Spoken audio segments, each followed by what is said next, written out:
Hello everyone. তো চলো তোমাদের সাথে একটা মিষ্টি সকাল শেয়ার করি। ঘুম থেকে উঠেই দেখি বাড়ির সামনে যে মা রক্ষাকালী মন্দির আছে সেখানে প্যান্ডেল শুরু হয়ে গিয়েছে, আর আমরাও সকাল সকাল চলে গিয়েছিলাম গঙ্গা স্নানের উদ্দেশ্যে। আর কাছেই তো উদ্যানপুর আমাদের। আর ওই যে দূরে দেখো মাসি না পিসি কি বেশ সেতু বলে ওটা, তো সবাই মিলে চলে গিয়েছিলাম। আর আমরা গিয়েছিলাম এবার নতুন যে ঘাটটা হয়েছে সেখানে গঙ্গা দেবীর মন্দির আছে, তারপর শিব ঠাকুর, বজরংবলী, সব ঠাকুরই আছে। আর জায়গাটা বেশ সুন্দর, যতই দূর দেখবে সব জলের ভর্তি। তো আমাদের এই পুজোটা হয় প্রত্যেক জ্যৈষ্ঠ মাসে দ্বিতীয় শনিবার। এবারে কিছু অসুবিধা থাকায় আজকে হয়েছিল। আর তোমাদের সাথে একটু উদ্যানপুরের চারপাশের যে বাজার সেটা একটু শেয়ার করে নিলাম, টুকটাক জিনিসও কিনেছিলাম।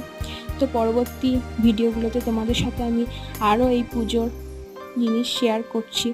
তো এই পর্যন্ত এইটুকুই, টাটা।